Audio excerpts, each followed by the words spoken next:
What's going on YouTube? It's SOK17 here once again. This is a recording that I'm doing post WrestleMania.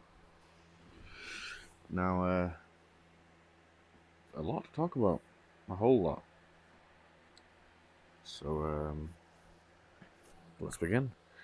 Let's start with NXT. NXT TakeOver was a damn good event. The first match was absolutely spectacular. I mean, if we're talking about star-making performances, Killian Dane, the man, literally every big match he's in, he performs. And he's improving. And I mean, I've seen him, I had the pleasure of seeing him live in his final match before he flew out to NXT. And he's a very impressive man, you know, like, for the size that he is, and for, like, the sort of body type that he has, you don't expect him to pull off the sort of moves that he does. So, there's one, Velveteen Dream. And Dave Meltzer voted him as the Rookie of the Year last year. And I have to say it's well deserved. In a Velveteen Dream, we saw him on Tough Enough at 19 years of age. As just a kid who was passionate about wrestling. 3-4 years down the line, we're looking at him as one of the mainstays in NXT. Pretty impressive career jump. And the way he moves in the ring, the persona that he's built for himself, the way he carries himself, that confidence, that bravado, that sort of character. It's rare to see someone commit that much to a character that fast. So, I mean, Velveteen Dream, I love the Velveteen Dream, you know, I've been saying this since before the Aleister Black feud last year. Velveteen Dream has a big future. I mean, I wouldn't be surprised if he became the first African American world champion in WWE. Now, the match, you know, he did have, obviously he's still young, you know, he's gonna make mistakes. There were a few moments in the match where, you know, he made a couple missteps in his footing, which was a bit, it was a bit scary. There was a spot where he was trying to deliver a Death Valley. He did deliver a Death Valley driver onto a ladder, and he sort of lost his footing and his foot fell through the ladder. And I was like, whoa, you know, that's an easy way to pull a muscle there. But luckily, he came out of it. And Ricochet, you know, I'm a big fan of Ricochet. You know, he's not everyone's cup of tea. You know, not every wrestling fan likes the, let's just call it for what it is, flippy shit. But Ricochet's good. You know, it's entertaining to watch him, and he got a load of big spots in. EC3, you know, I didn't think they were going to let him keep the EC3 name. They've even let him keep major elements of the character. It's just sort of been dialed up to 11, in a sense. You know, it's almost like he's portraying Mitt Romney from, you know, the 2012 election.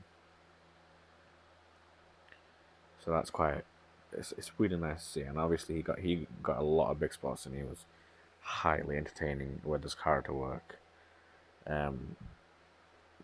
Lars Sullivan, there's not much to say about Lars Sullivan. Lars Sullivan is essentially Braun Strowman light. Time will tell whether that works. I mean, that formula is tried and tested in WWE. Sometimes it works, sometimes it doesn't. We'll have to see, really. But I mean, there's potential. And then, of course, the winner, Adam Cole, baby. Adam Cole is magnificent. I've been a fan of his for a while now. You know, I've been following him for about 3 or 4 years, watching his stuff on the Indies and Ring of Honor and New Japan. And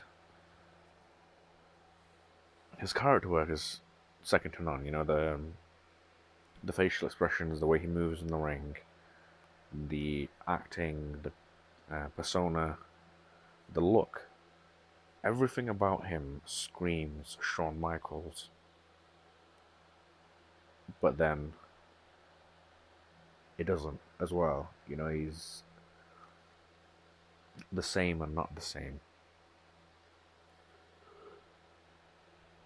And I know that makes little to no sense, but I'm hoping someone gets the message there. You know, he is a very, very talented wrestler that I can realistically see the company building a spot around. If they can do it with AJ Styles and Shawn Michaels, they can do it with Adam Cole. Obviously, there's going to be a time where he's going to split from Red Dragon, Adam Cole, and Adam Fish, Bobby Fish, and Kyle O'Reilly. And that's going to be a fun angle when it does happen. But I can also see him going up to the main roster and teaming up with the likes of Finn Balor. So, yeah, I mean, moving swiftly on. Shayna Baszler. Now, obviously Ember Moon was in the match as well, but the reason I'm not going to talk about her as much is because I want to get to her more with a Raw debut. Shayna Baszler really, really impressed me in that match. It wasn't as good as their first match, but I'm a firm believer that it's impossible to replicate something a second time when the first product is good. You know, which is why my favorite match from the Holy Trilogy of Okada vs Omega is the first one. But Shayna Baszler did really well. Her selling was on point, and deserved winner, because we knew really a while before that Ember Moon was going to get called up. Is she going to get a rematch? Yeah, probably. But she'll lose. So, yeah, Shayna Baszler, the new champion. And I can see her holding on to it for quite a while. Now, the next match. Pete Dunne is one of my favorite wrestlers in the world right now. You know, again, I saw him live in the same event I saw Killian Dane at. And I've been following him since then as well, and he's just incredible. Like, he has some sort of gift for character work, which I'm going to say a lot in this video.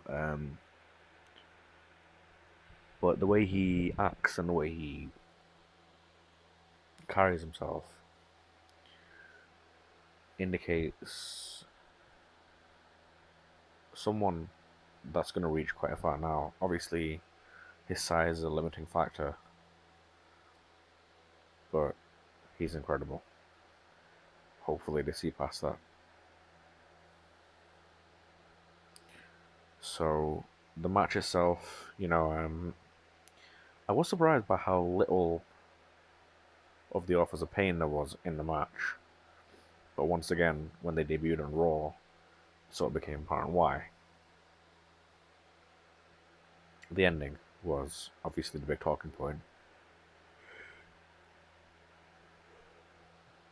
Kyle O'Reilly and Adam Cole.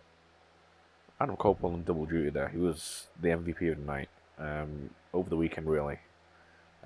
Performer of the weekend probably goes to Adam Cole. If not for someone I'm going to mention later on. And it was a very, very surprising ending. Like, it's obviously, you know, some people are going to go like they predicted it and they knew it was going to happen and all that stuff, because people like to be sheep. But, you know, when they went for the angle with the War Games match, I really thought that, Strong was going to be the perfect foil for Adam Cole, but the way I see it, this is a very much needed character twist, and sort of charisma injection, I guess, for Roderick Strong. Roderick Strong is very, very talented in ring. I mean, his character work isn't as on par, but I feel like as part of that stable, he'll do well. Plus, they need someone to hold on, to hold the position until Bobby Fish comes back anyway. So there's that. Aleister Black and Andrade Cien Almas. It was a good match. It didn't do anything absolutely spectacular. I for one was really, really getting very annoyed with how often Zelina Vega was interfering, because after about the third or fourth time it became quite apparent that she was going to cost Andrade the match, which just kind of ruined it. If she'd done it once or twice, and obviously on one of the first goes she cost him the match, then it would have made a much more effective storyline. But hey ho, and Black champion. That title picture, by the way, Almas the challenger, Black as champion, and the Undisputed Era is stronger than ever. That's got some feet, Now the unsanctioned match. I was watching this live, and usually when I watch something live, if I'm not with someone else, then I fall asleep. I fell asleep midway through the entrances, and that has nothing to do with the match. Which, good God,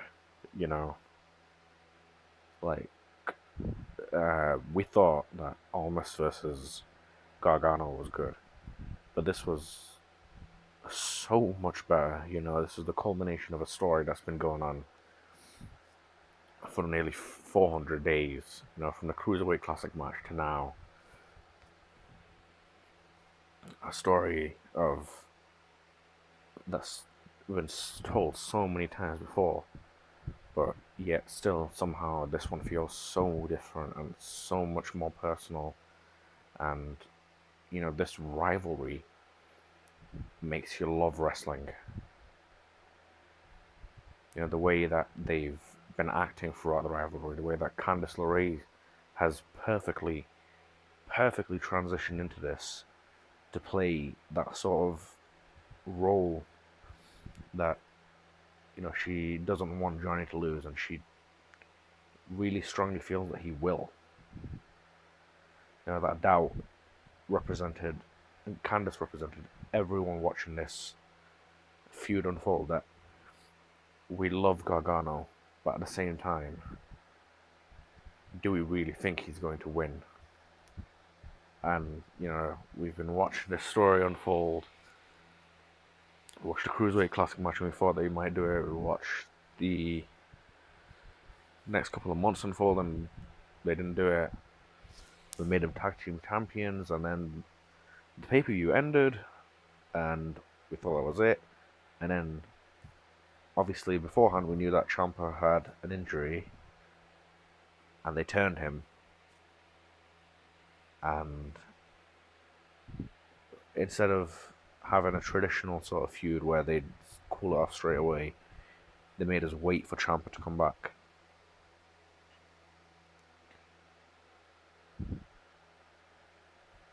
And Johnny sort of carried that feud through those months. He managed to transition that feud over, similar to how John Cena was doing for The Undertaker. Like, Ciampa's not there, but the feud is still there. It's going to come to a head at some point. And then he appeared and cost Gargano the match, the title in his NXT career. and everyone was like, well, what now? Well, he's going to go to the main roster and they're going to fight there. But no, I mean, let's be fully honest here. Like, Johnny Gargano's someone that's not going to get the spot that he deserves on the main roster. At least not yet. And he just get lost in the shuffle. Like, you look at how huge Finn Balor was in NXT and where he is now in the main roster. He's floundering in the mid card. And yeah, I mean, the match was absolutely spectacular. Like, I'm talking about the story so much, but the match was just so good. Like, I mean, obviously, you get that sort of honeymoon feeling where it's been boosted by the storyline itself. You know, you're thinking about the story, that's all in your head. Every moment's being played back, every feeling, every emotion. The promo package was absolutely sublime. Candice LeRae on the kickoff show really did well in trying to sell that sort of spot where the doubt was really, really being seeded into our minds that maybe Gargano can't do it and he's going to go to SmackDown Live after he loses. But they pulled the trigger and had Gargano win, which was a very, very pleasant surprise. It was. I don't think that feud's going to end anytime soon, and I'll be fully fair.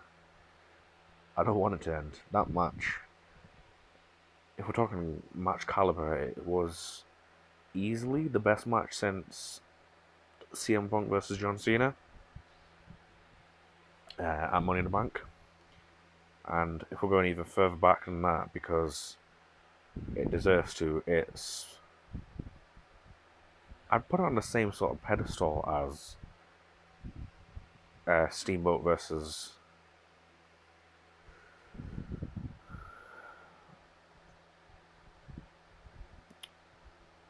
Steamboat versus Flair. I was going to say Savage, but it needs that high level. You know, it was that good. And if you haven't seen it yet, get on the network, use your free trial, find a crappy YouTube video, watch the match, get yourself involved with the storyline first, because you need to know what's going on. And believe me when I say this, you're gonna love that match so much. And yeah, NXT TakeOver was phenomenal. But then that is where that weekend ended. Because contrary to many opinions, a lot of people saying it was one of the best Manias since, well, in the last decade. And I sorely disagree. Because of many reasons. So let's start at the top, right? They wasted Jim Ross on the pre-show. The pre-show was very annoying for me, and the main reason for that was it wasted time. It showed the same promos over and over again, and midway through every single match, it went into an advert break and showed another promo. Like, I was watching on the WWE Network, so I figured that, you know, maybe if you're going to show the adverts on YouTube, that's fine, but on network, should just show the match. Didn't show us the match. Lovely. The Andre the Giant Memorial Battle Royal. No one got any entrances. We don't even, realistically, at the start, we didn't even know who was in there. It was filler. It was just sort of get everyone who's not on the main roster, on the main card, into a match.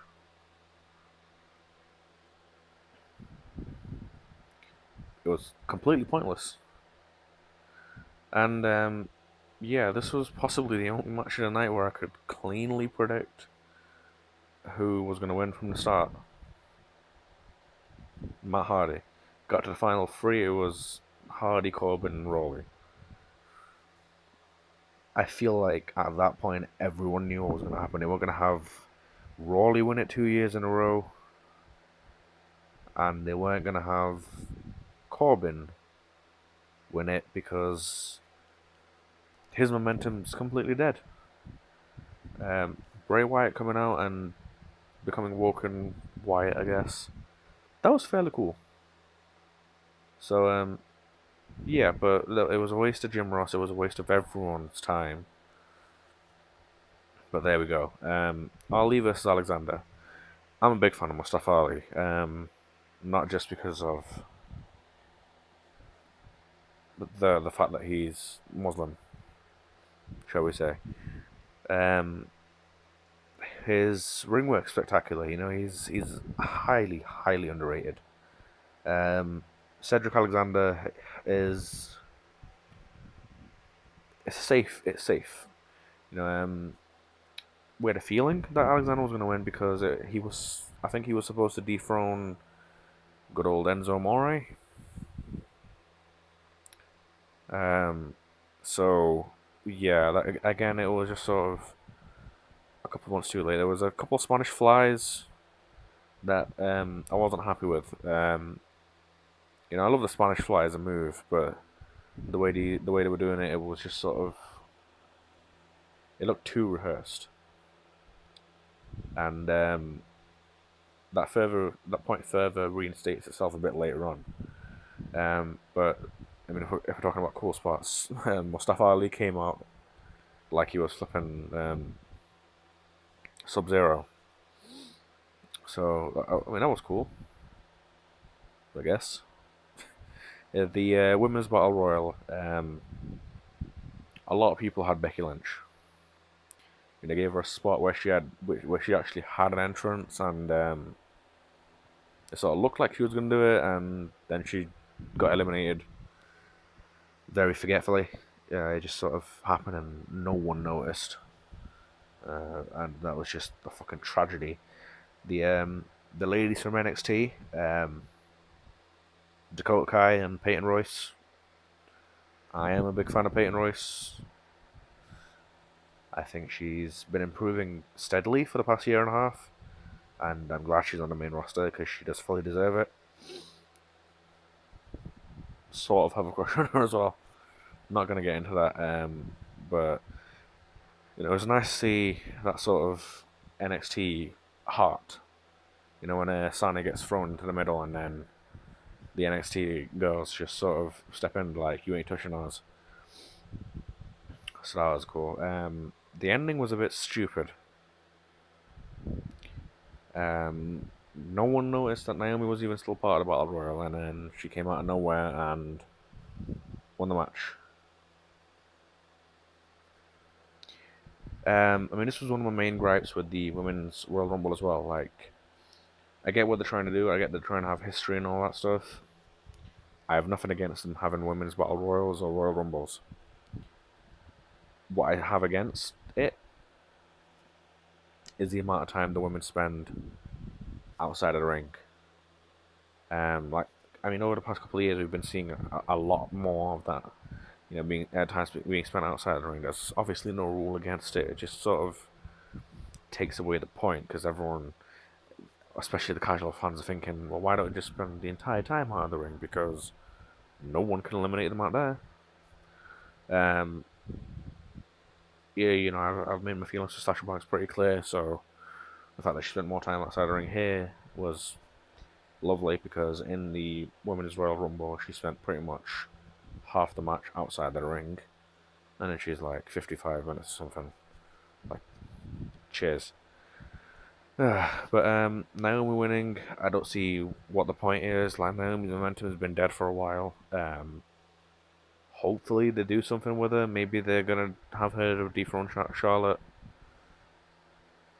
Well, I say dethrone Charlotte. Carmella's already cashed in. But I don't know. Maybe she moves over to Raw with that momentum, and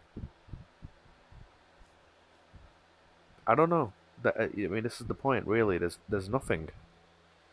Well, there's obviously something because Naomi's been chosen to win the Royal Rumble. They obviously see something potential wise, but from a fan perspective, what the hell's next? And then we got to the main roster, the main card, not the main roster.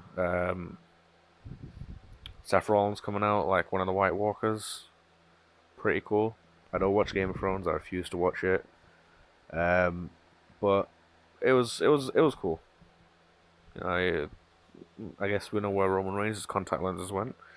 The Miz coming out and sending away the Miztourage was a big point, because it was sort of a way of signaling that something was going to happen. Either the Miz was going to win like hell and cement himself, or he was going to lose.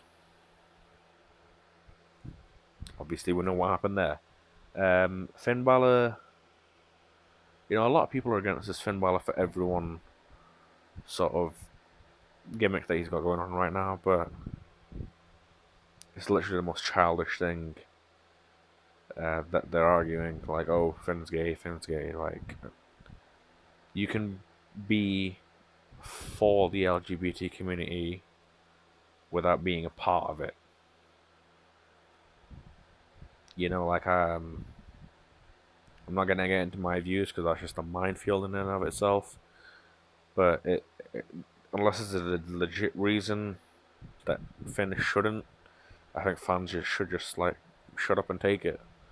But Finn Balor came out and he didn't have the demon face paint on, and it was WrestleMania, so everyone sort of knew that he wasn't going to win. So became apparent near towards the end as well, because everyone sort of, or at least the guys I was watching it with, we all sort of looked at each other like, hold on, Dean's a Grand Slam champion, Roman's a Grand Slam champion, Seth only needs the Intercontinental Championship. Oh shit. And Rollins won. It was a good match, a bit underwhelming, but it was from a wrestling standpoint, it was a good match. It was just sort of, we knew what was going to happen, and that really took away from the mystique of the entire night. Now, the next match was Charlotte Flair and Asuka. Now, this was a fantastic match from a wrestling standpoint. Absolutely fantastic. Charlotte did a Spanish Fly, and she had a bit of elevation between herself and Asuka, where it sort of looked like she delivered a rock bottom of sorts when she landed, and that was a damn good Spanish Fly. That looked like it could have hurt her. It caught her elbow. She cut her elbow pretty bad, and I think one of the biggest shocks in recent history, she made Asuka tap out, because the amount of emphasis that was being put on the streak, we all thought that Charlotte would lose, and she didn't. So me and my friends were just sat there with our mouths open for a couple of seconds, and we were like, did that really just happen? Have they really just ended the streak? Like, yeah, it's the right place to do it, but is it necessary?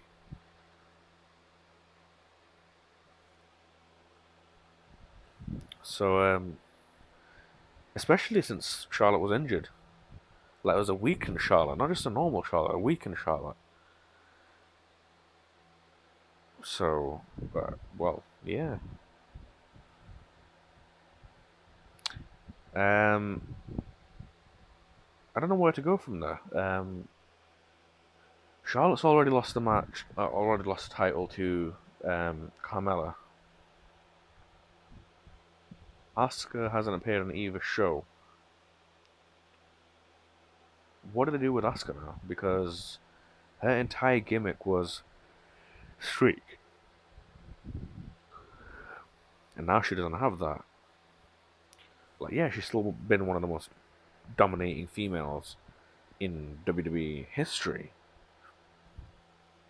But her first real big match against a proper superstar, she lost. And that's a very, very, very bad way to book someone. Um, I love Charlotte Flair. I think she is absolutely gifted, phenomenal, wrestling wise. But if she wasn't a Flair, would she be getting the opportunity she's getting? Not a chance. There's other women on the card that deserve that spot a lot more than Charlotte. Becky Lynch is one of them. Becky Lynch has been so forgotten that it's a joke. They had the Riot Squad come up to the main roster just to job them out to Charlotte in 3-on-1s. I mean, the Iconic Duo got a bit of one over on her, but like, I'll be honest, I can see her taking them down as well, and I don't like saying that, because as aforementioned, I'm a big fan of Peyton Royce. So, yeah, I mean, where do we go with Asuka from here? Is anyone's guess. Like, hopefully the Superstar Shakeup gives us something to do. So, the next match really just sort of, it almost killed the whole night, which actually happened later on. Um, it, Aiden English is possibly the biggest talking point of this match, which is saying something, because apparently there's a barber in the back. He decided that between the Battle Royal and this match, he was going to get a haircut. Cheers, Aiden, because that didn't confuse any of us. Because we were just stood there watching, and my friend and I looked at each other and we were like, "Did Aiden English just have a haircut? I swear to God, he had hair on the pre-show. He's bald now. What the hell's happened here?" But Rusev Day was in full force. Like, the fans have been chanting Rusev Day. It's essentially the Yes movement 4 years later, and they were in 70,000+ people chanting Rusev Day. He's over like hell. The moment is right. He's been injected into the feud in the last minute. So what is the perfect thing to do? Oh, have him be the one that's pinned by Jinder frickin' Mahal. Like, I'm sorry, but have we not already been through this experiment? Did Jinder Mahal not already prove himself to not be a draw, to not be a good champion? Well, he was a good champion, actually. To not be a good wrestler, to not be a good character worker, to just not being that caliber of person. Really? Like, John Cena did so much work. Like, I love John Cena to bits, right? So I don't have a thing wrong to say with the man. He made the US title relevant again. And ever since then, they've just been trying their hardest to bury it. Like, why would you give Mahal the belt? What possible storyline can you see from that? Like, maybe you get some cheap heat by having, I'm using quote marks here, Indian man going to Saudi Arabia with the US Championship. Maybe that's what they're going for, because that worked so well last time. In India, no one bought a ticket. I mean, there's literally no redeeming quality to having Jinder Mahal as champion. And the number one contender is Randy Orton, because that feud last year was... It's a 5-star feud, wasn't it?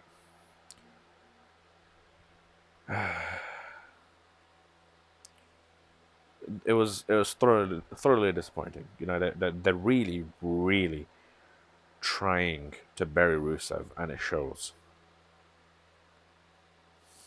Now, the next match came at the wrong time because obviously that sort of deflated the momentum. But then Ronda Rousey came out. I liked the ring gear. I did. It was. She had a Scottish kilt on, despite having no link to Scotland other than Roddy Piper. Similar to a UFC sort of get up, but with the Hot Rod T-shirt sort of thing.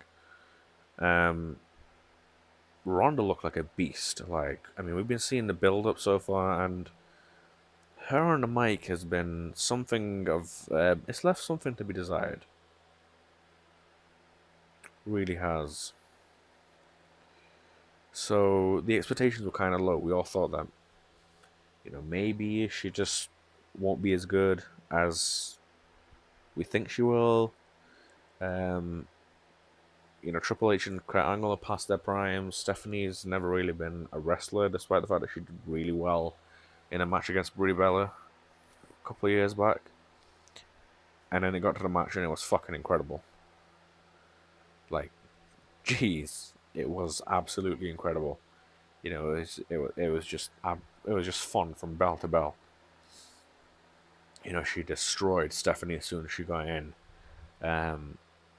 which was nice because anytime an authority figure gets their comeuppance, it's just sort of it's pleasing to the crowd. She destroyed Triple H, and then Kurt Angle locked in Stephanie into the ankle lock. It was just ridiculous back and forth, and I liked seeing that. I know this. I know they've got like PG sponsors and all that stuff, but if we're gonna go towards that sort of equal standings and the intergender matches that everyone is crying out for, having this sort of stuff happen is good because it's a push in the right direction. But if this match is any indication, Ronda Rousey is gonna fit right the fuck in, as long as she doesn't have a mic. It's perfectly fine. The next match was almost perfectly done. And I say almost because I know why I didn't do the perfectly done. The perfect thing would have been the Bludgeon Brothers come in, they just fucking annihilate everyone, and they walk out with the belts. They let the other guys get some offense in, which was perfectly understandable, purely because you don't want to make them look too weak, especially with how often Harper and Rowan have been repackaged. But perfectly done. Otherwise, if keeping with WWE, let's say kayfabe, then it was done very well. The Usos and New Day pretty much sort of got that punch in the face that said you got to up your game to match these guys now, and this has a lot of potential to go somewhere. Because the Bludgeon Brothers have been very good since they came back, and the Usos and New Day, we know how good they are, especially the Usos. That heel turn, I don't know what it did for them, but they've been flipping incredible. And then, as I said earlier, this was the flatliner, shall we say. This really it killed me. It did, because I had a couple energy drinks next to me, and I had been saying it from the start. I was like, if Undertaker comes out, I'm going to flipping down every single drink I can find. And yeah, the whole way they did it was just ridiculous. Undertaker came out, and then the ref came out. Well, no, sorry, Cena came out, and then the ref came out and said that, oh, he's not here, or whatever the hell they were making us think he's saying. And then the lights went out, and it was Elias. I love Elias to flipping bits. I absolutely adore the man. He is comedy gold. His gimmick is so good. He's so good in ring. But why, oh why did you make me hate Elias, WWE? Because he came out and I just wanted to punch him in the face. Because I was screaming. Well, I screamed for about 20 seconds. I looked at my best friend and I just told him, yo, if they're not going to have Undertaker come out, just say he's not here. Like, don't toy with our emotions, for the love of God. What is this? And the way Cena went back to his seat, it just sort of made you feel defeated. Like I just got so depressed so fast. I just put my drink down and I just sort of had my face in my hands and I was like, why? And then Cena just sort of squashed Elias and he was gonna go back, and then the Undertaker came out and I was like, wait, why the fuck have you just toyed with my fucking emotions just to fucking bring out the Undertaker any fucking way? And that's the most profanity you're gonna hear out of me.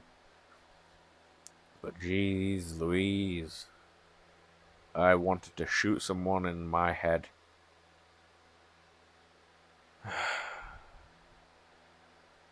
Bright side, Undertaker looked the best he's looked in years. I don't know what he's put in his hip, but it's worked. So I know it was just a little squash, but it was good to see the Undertaker, and it was good to see the Undertaker in that shape. The next match, Kevin Owens and Sami Zayn versus Bryan and Shane. Why they felt the need to have Bryan out for like 75% of the match is beyond me. If he was in from the start, it would have been a much more entertaining match. Shane sold his injuries well. We're still not entirely sure if he's got or had hernia or staph infection and diverticulitis, because those injuries do not have a 2-week healing time frame. But well, it was good. Daniel Bryan being back is fantastic. It's very good.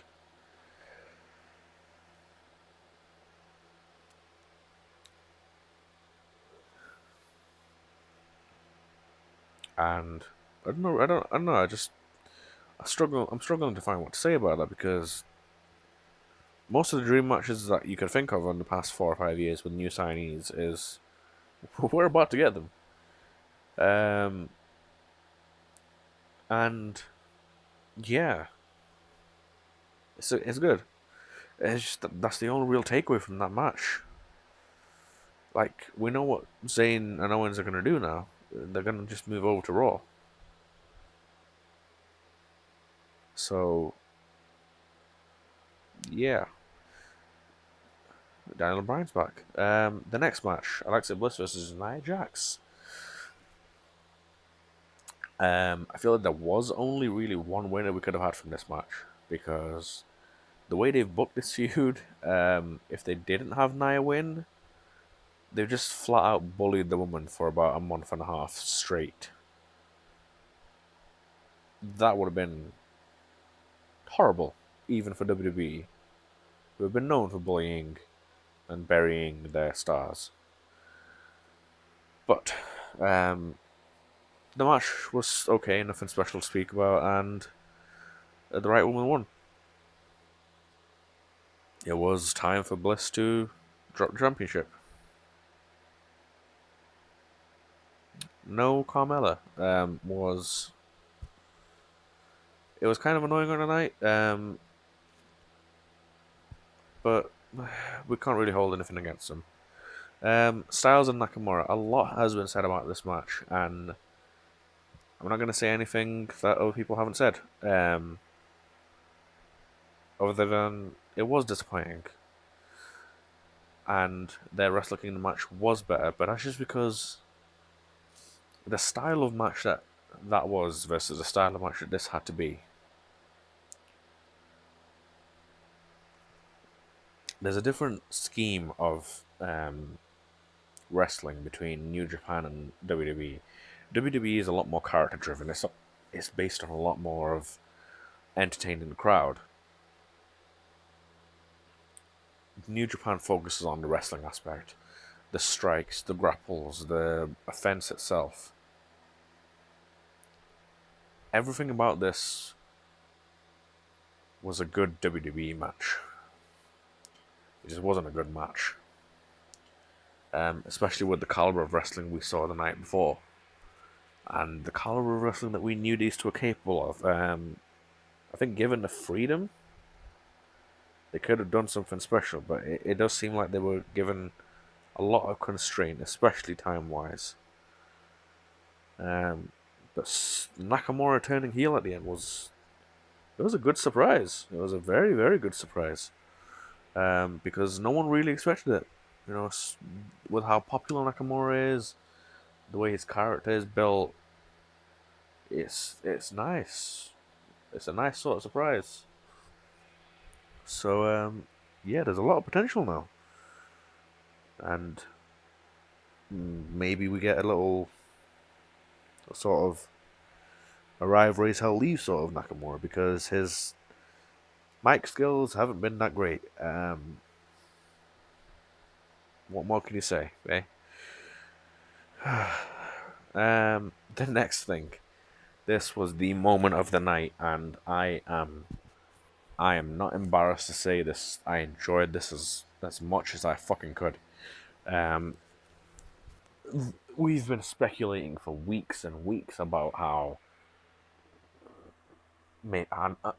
who Braun Strowman was going to bring out as his partner. You know, we've been getting teasers. We thought it was going to be Samoa Joe. We thought it'd be Big Show, Mark Henry, Jeff Jarrett, a load of people. It was none of that. When he came out, we thought it might be someone hidden inside the flipping float that Sheamus and Cesaro came in on. And then he came in and said it was going to be someone from the crowd, and everyone was sort of like, what the frick is going on here? And he picked up a 10-year-old kid. It was referee John Cone's son, but it's a 10-year-old kid. And he won the championships. The moment of the night, man, honestly, it was the silliest thing you could ever think of. And it just sort of brought a load of happiness back. Michael Cole saying Nicholas is legal is a questionable sort of commentary, shall we say. No, he's not Michael, he's a minor. Let's leave it at that. And yeah, it was unexpected. Like, they relinquished the titles the next day, and it just sort of reaffirms the stance that this match was there purely to have Braun Strowman as one of the marquee people on the card. And it did that. So there we go. The next match, Brock Lesnar signed his new WWE contract on the night. Roman Reigns found out he would not be winning the Universal Championship on the night. The blood, while it wasn't meant to be as deep as it ended up being, was decided on the night. They made Roman look ridiculously strong once again by having him resist not 1, 2, 3, or 4 F5s, or even 5 if we're counting the one to the announce table. 6. He withstood 5 F5s, and he fell at the 6th one. Because if Braun Strowman and Samoa Joe, two people who have beaten Roman Reigns multiple times, can withstand not even 1 F5, surely Roman Superman Reigns can withstand that many. But why? Why did they do it? Why? I made my feelings for Brock Lesnar clear in the last video. I don't like the man. He has no respect for the industry. He has no respect for the people working for the industry, and he has no respect for the fans. And he's holding Vince hostage. But if reports are being indicated the way that he's been acting lately, maybe Vince isn't happy about it, and maybe he loses the championship soon. But the chance of this is boring, the chance of,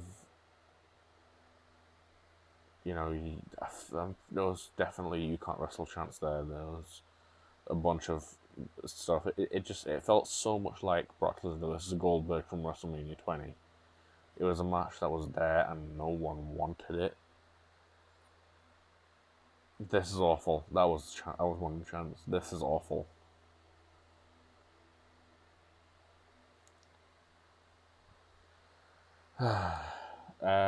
It was underwhelming. Like, it capped off a night of disappointment in the perfect way. And it really sets the question of who's going to beat Brock Lesnar. I wanted it to be, well, I quite badly wanted it to be the man, the myth, the legend, known as Bobby Lashley. But maybe that's probably not going to happen.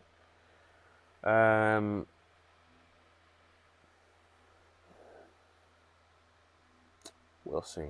I mean, this has already run a little bit past what I intended. So